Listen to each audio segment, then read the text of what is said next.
आज हम नवनिर्माण कविता के बारे में पढ़ेंगे।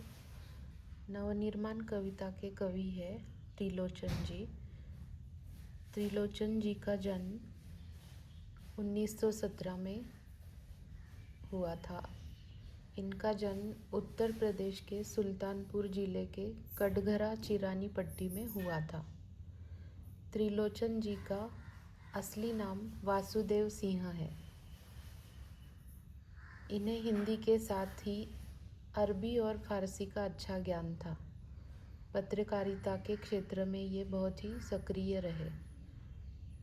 इनकी प्रमुख कृतियाँ हैं धरती, दिगंत, गुलाब, बुलबुल, उस जनपद का कवि हूँ, सबका अपना आकाश, देशकाल, दैनंदिनी। विधा का परिचय है चतुष्पदी, 4 चरणों वाला छंद होता है।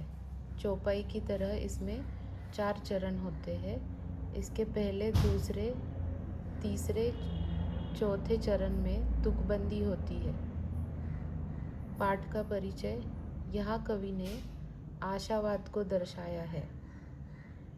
उन्होंने जीवन में संघर्ष करने, कमजोरों की ताकत बनने और समाज में व्याप्त सभी प्रकार की बुराइयों को दूर करते हुए एक साथ समाज का नवनिर्माण करने का संदेश दिया है।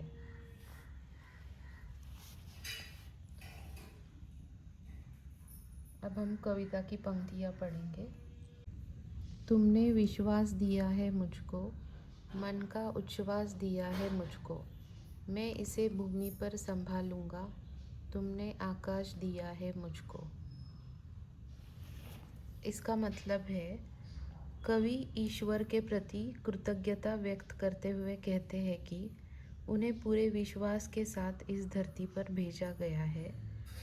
वे धरती पर रहते हुए उस विश्वास को कभी टूटने नहीं देंगे, क्योंकि ईश्वर ने ही उन्हें आकाश अर्थात यह पूरा संसार दिया है। सूत्र यह तोड़ नहीं सकते हैं, तोड़कर जोड़ नहीं सकते हैं।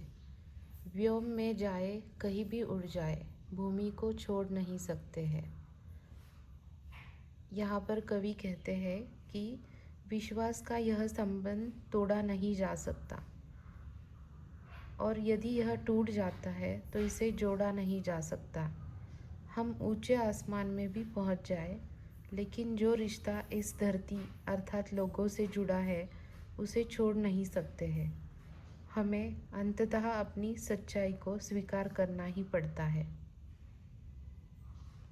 सत्य है राह में अंधेरा है, रोक देने के लिए घेरा है, काम भी और तुम करोगे क्या, बढ़े चलो सामने अंधेरा है। सत्य है राह में अंधेरा है, इसका मतलब है, कवि कहते हैं कि सच है कि जीवन की राह में कई बार अंधेरा अर्थात दुख मिलता है। वह तुम्हें घेर कर रोकना चाहता है, इस कारण तुम मजबूर हो जाते हो और कुछ नहीं कर सकते हो। ऐसे में एक ही विकल्प बचता है कि उस अंधेरे की ओर हिम्मत से आगे बढ़ो और उसे दूर करो। बल नहीं होता सताने के लिए, वह है पीड़ितों को बचाने के लिए। बल मिला है तो बल बनो सबके, उठ पड़ो न्याय दिलाने के लिए। कवि यहाँ पर कहना चाहते हैं कि ताकत किसी को दुख देने के लिए नहीं है, बल यानी ताकत, बल्कि लोगों की परेशानी दूर करने के लिए मिलता है।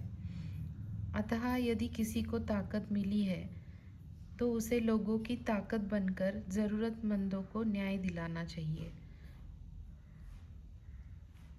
जिसको मंजिल का पता रहता है, पथ के संकट को वही सहता है। एक दिन सिद्धि के शिखर पर बैठ, अपना इतिहास वही कहता है। यहाँ पर कवि कहना चाहते हैं, जो अपनी मंजिल और उसके महत्व को जानता है, वही राह में आने वाले संकटों से लड़ सकता है। संघर्ष करने वाला व्यक्ति ही एक दिन सफलता के शिखर पर पहुंचता है और इतिहास उसकी कहानी लिखता है।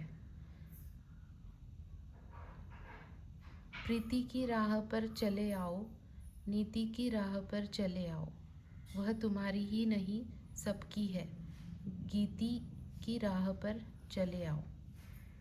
कवि कहते हैं कि प्रेम और नीति की राह पर चलो। यह राह किसी एक की नहीं बल्कि सभी के लिए है। ये रास्ता जो है वो एक का नहीं सबके लिए है। सभी के साथ अच्छा व्यवहार और प्यार करना चाहिए। साथ निकलेंगे आज नर नारी, लेंगे कांटों का ताज नर नारी, दोनों संगी है और सहचर है, अब रचेंगे समाज नर नारी। कवि कहते हैं कि नर और नारी दोनों समान हैं, पुरुष और स्त्री दोनों समान हैं।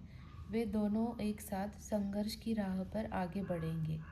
दोनों एक दूसरे के साथी हैं और एक साथ ही आगे बढ़ते हैं। वे ऐसे समाज का निर्माण करेंगे जिसमें नर और नारी दोनों समान हों। वर्तमान बोला अतीत अच्छा था, प्राण के पथ का मित अच्छा था, गीत मेरा भविष्य गाएगा, यो अतीत का भी गीत अच्छा था। कवि कहते हैं कि वर्तमान की परिस्थितियों को देखकर ऐसा लगता है कि अतीत यानी भूतकाल जो है वो अच्छा था। उस समय साथ निभाने वाले सच्चे दोस्त थे। एक दिन यह समय बीत जाएगा और आज जो वर्तमान है वह भी भूतकाल बन जाएगा। उस समय का वर्तमान जो आज भविष्य है वह भी आज की तरह अपने अतीत का गुणगान करेगा। मुझे आशा है कि आपको यह कविता समझ आई होगी। धन्यवाद।